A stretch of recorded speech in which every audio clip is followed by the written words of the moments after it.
नमस्कार, सनसनी आज तक में आपका स्वागत है। मैं रजनीश कुमार और आप देख रहे हैं सनसनी आज तक ऑनलाइन न्यूज़ चैनल। एमसीडी चुनाव के लिए टिकट के बंटवारे को लेकर आम आदमी पार्टी में बवाल मचा हुआ है। दिल्ली में अरविंद केजरीवाल से असंतुष्ट कार्यकर्ताओं ने टिकट बंटवारे को लेकर एक बैठक की, जिसमें आम आदमी पार्टी के कार्यकर्ता और उम्मीदवार उपस्थित थे। अधिकतर सभी ने आम आदमी पार्टी पर आरोप लगाए। आरोप था कि पार्टी अपने मूल सिद्धांतों के खिलाफ जाकर काम कर रही है और भ्रष्टाचार में लिप्त लोगों को टिकट दिया जा रहा है। कार्यकर्ता का कहना था कि पिछले कई सालों से मेहनत हम कर रहे हैं और टिकट उनको दी जा रही है जो अभी अभी पार्टी में आए हैं। किसी का आरोप था कि 50-50 लाख में टिकट बांटी जा रही है। मैं अरविंद जी से ये सवाल करना चाहती हूँ, आपको पता नहीं आपके पार्टी में क्या चल रहा है? ये 50-50 लाख रुपया लोग के टिकट बांटा जा रहा है और बेचा जा रहा है। क्या यही हम भ्रष्टाचार खत्म करने आए थे? इस तरह की भ्रष्टाचार होगी तो पार्टी तो खत्म ही है। ये आप समझ लीजिए, एमसीडी में आपका 20 सीट भी आ जाए तो मैं राजनीति छोड़ दूँगी। और किसी का कहना था कि नौकरी के नाम पर पैसे भी ठगते हैं। जो नौकरी के नाम पर पैसे भी ठगते हैं, पैसे भी लेते हैं। उसमें गोपाल राय की बाबरपुर विधानसभा से नीलम गुप्ता, उसे पैसे लिए मेरे सामने। इतना ही नहीं, एक उम्मीदवार का कहना है कि उत्तम नगर विधानसभा के विधायक ने तो टिकट बंटवारे को लेकर उनके साथ मारपीट की। आइए उनकी जुबानी सुने। ग्राउंड पे मेरे विधायक ने बार बार टास्क दिया कि भाई ये काम करो, आप ये काम करो, और उस टास्क में हम लोग नंबर 1 पे थे। हमने ग्राउंड पे काम किया है बस। उसके बाद विधायक ने बोला, अभी मतलब जब टिकट देने की बारी आई तो विधायक ने किसी को, ऐसी लेडीज़ को किसी को लाके खड़ा कर दिया, लेडीज सीट होने के बावजूद, कि जो कभी पार्टी में थी ही नहीं, जिसका पार्टी में कोई रोल ही नहीं था। कोई उनका चमचा है, उसकी बीवी थी। तो हम मैंने सिर्फ 21 तारीख को शाम को विधायक ने अपने आर्यन गार्डन में एक मीटिंग रखी थी कैंडिडेट की और कार्यकर्ताओं की। उस मीटिंग में जाके मैंने उनसे एक सवाल किया था। वहाँ पे महेंद्र यादव भी थे, विकासपुरी विधायक। उनसे मैंने एक सवाल किया था कि जब आप लोग बोल रहे थे कि कार्यकर्ताओं को टिकट मिलेगी तो आज डम्मी क्यों? जब हम थे कार्यकर्ता तो फिर उसके बाद डम्मी क्यों? तो इसका मतलब हम कहाँ हैं, हमारा क्या वजूद है? तो उसके बाद नरेश बालन जी ने मेरे हाथ से माइक लिया और उसके बाद जो मेरे साथ लेडीज़ थी, हमारे जो कार्यकर्ता थे, उनके साथ नरेश बालन जी ने बहुत गाली गलौज की, मेरे साथ गाली गलौज की।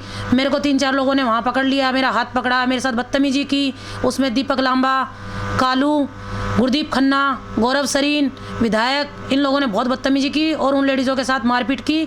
उनके हाथ में डंडे भी थे, जो वीडियो में नहीं आए। गला वला पकड़ा औरतों का, किसी का हाथ पकड़ा, किसी के बाल पकड़े, किसी के कपड़े खींचे उन्होंने, और मतलब ये मारपीट वहाँ हुई। और उसके बाद उन्होंने सबको बाहर कर दिया और मैं अकेली अंदर थी। मेरे साथ तो बहुत ज़्यादा धक्का मुक्की हुई है, बहुत छीना झपटी भी हुई है, पर जैसे तैसे हम लोग वहाँ से अपनी जान बचा के आए हैं। हम 150-200 लोग थे।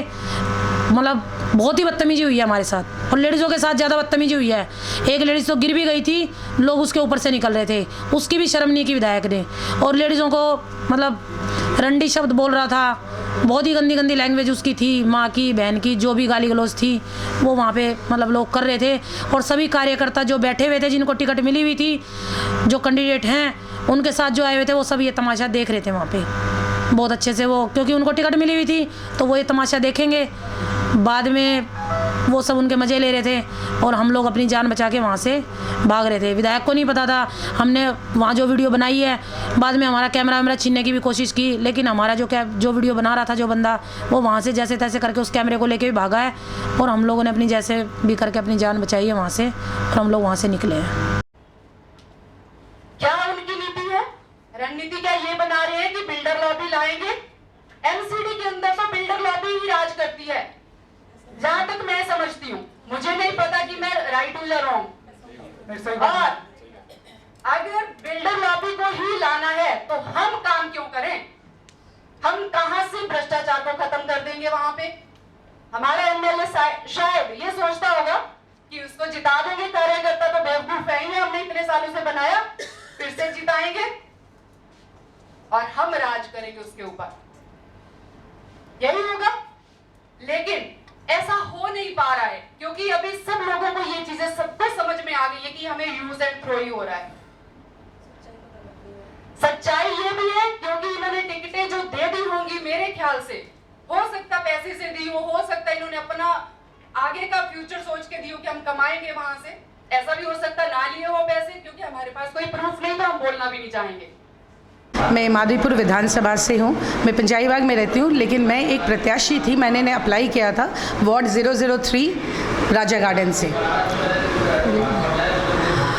आज के दिन में जो हमारे वार्ड में जो भी धांधली हुई है, इसमें जब हमने एमएलए से इंक्वायर किया कि क्या रीज़न है कि जो आप अनीता प्रभाकर को देते हैं, जो एक हमारी वॉलंटियर भी नहीं है और वो नॉमिनेशन भी भरने नहीं आती है, और 8 महीने पहले वो लड़का आता है और अपनी माँ का नॉमिनेशन भरा के चला जाता है।